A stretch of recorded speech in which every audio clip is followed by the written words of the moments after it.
Hi, everybody, and welcome back to another exciting episode of 10 Questions with Dave Franklin on my YouTube channel. If you don't know me, I'm Dave Franklin. I'm the Republican candidate for state Senate in the 7th District here in New York. I have a very special guest today. She's a clinical social worker, a disaster mental health worker, which we'll get into a little bit later on in the show.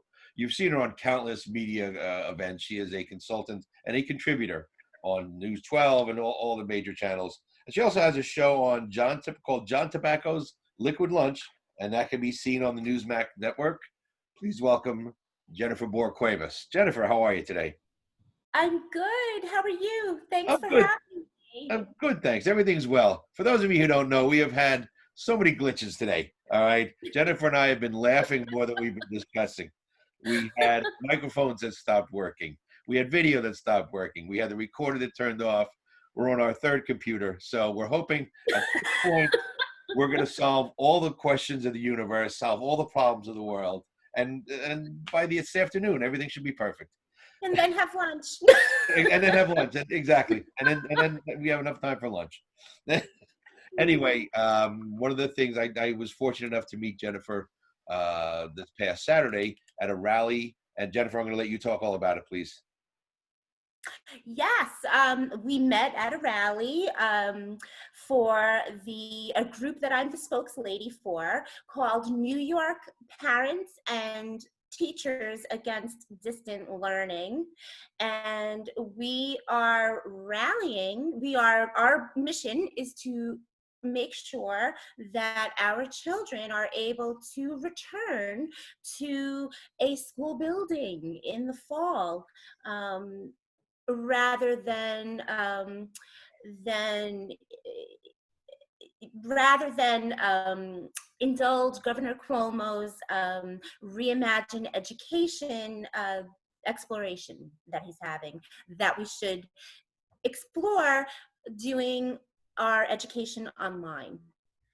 And that's what Reimagine is. If you could elaborate, please, on what Reimagine is, what the government then Cuomo said, and what this effect will have on our children.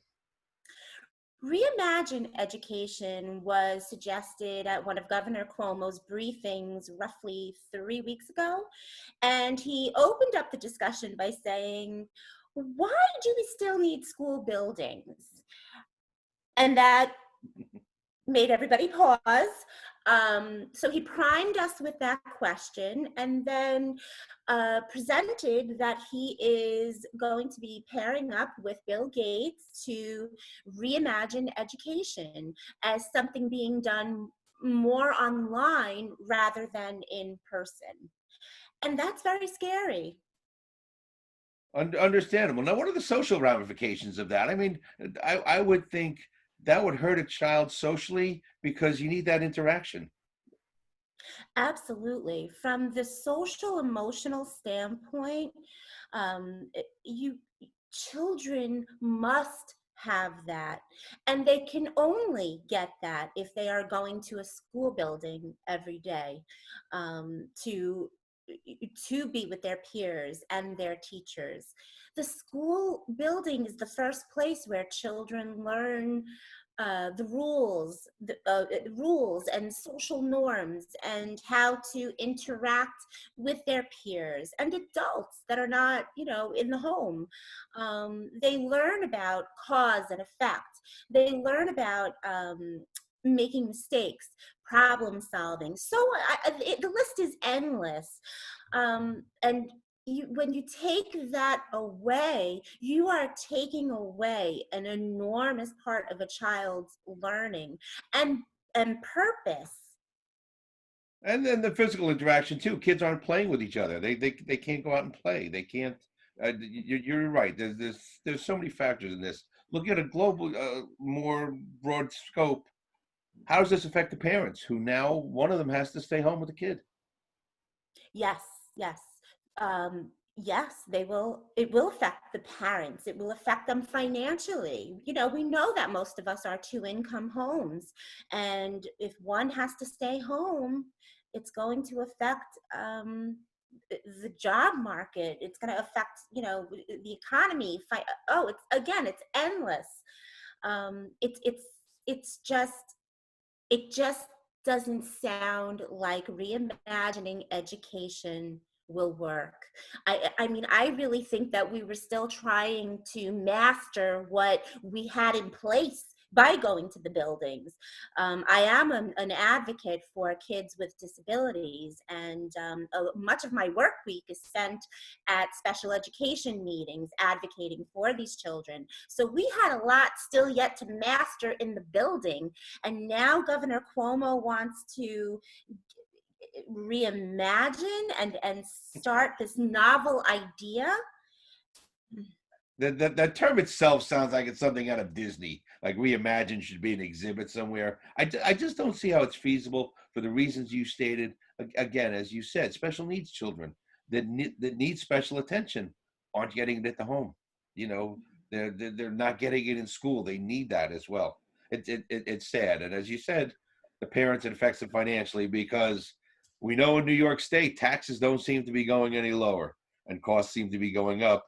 If you're going to take a salary away from a household, it could be devastating. Mhm. Absolutely. Yeah. And also, too, school is many times a safe place for a child where they do get their two of their meals a day. They do have, sort of guardians watching over their safety in the home. The school building, it serves so many purposes. And my fear is that this will be taken away.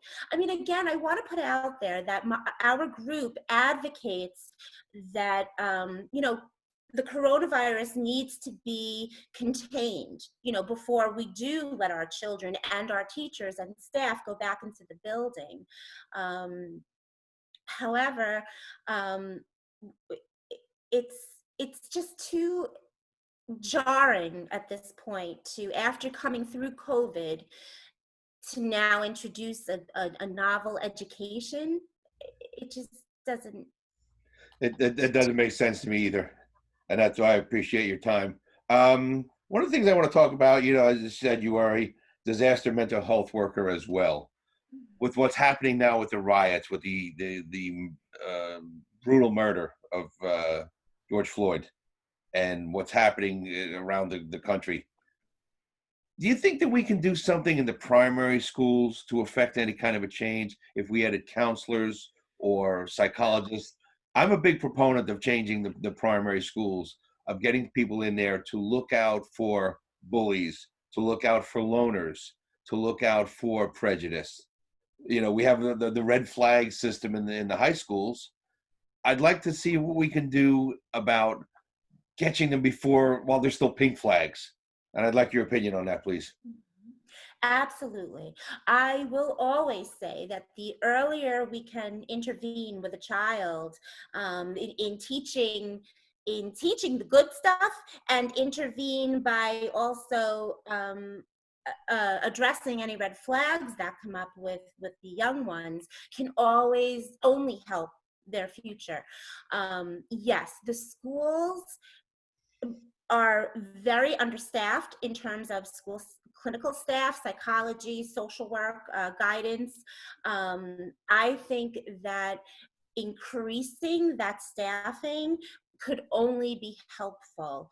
I think that it does take many eyes and many hands to be looking at the kids and identifying any red flags and then making interventions, and they just don't, they're not able to do that right now, as much as they would like to, because they're just too understaffed. But it could And be. go ahead, continue. No, absolutely. It just could be helpful. The more clinical people you can get into the school building, the more little, like you said, pink flags we Mhm. can address. In your professional opinion, what advice would you give parents today in explaining what's going on and why, as far as the riots and whatnot and people's attitudes? What advice can you give to parents? Hmm. That's a really tough question. You know, what we're going through right now is really a cascade of trauma. First in dealing with the pandemic, and now dealing with these these these protests and riots. I advise parents to talk to their children about what's going on and not try to shield them, because kids are hearing, whether they're overhearing the news or whether they're overhearing on social media, or they're hearing it. Never underestimate how much a kiddo is retaining. So what I say is, know your child, and then carve out or craft a conversation, craft answers that your child can handle. You want to answer their questions and give them an explanation, but you don't want to create more anxiety than is necessary. We're joined now by Jennifer's son, Jesse. Jesse, how are you today? Good. Good, good. What do you miss most about school? The jogging gym Okay, Jim, and what else? and my friends. okay. Anything else? What else do you miss? What else with the kids? There's Playing at recess Yeah, I know that's tough too. Your mom and I were just talking about that. and How lunch. and lunch? Okay, And lunch, yes, of course. that's a As, social as hour. long as long as it's not a liquid lunch, Jennifer. All right. And Don't combine your show and his. and snack. Yeah, And okay. snack. And snack. If I don't have lunch or a snack, I'm pretty grumpy. So you're right.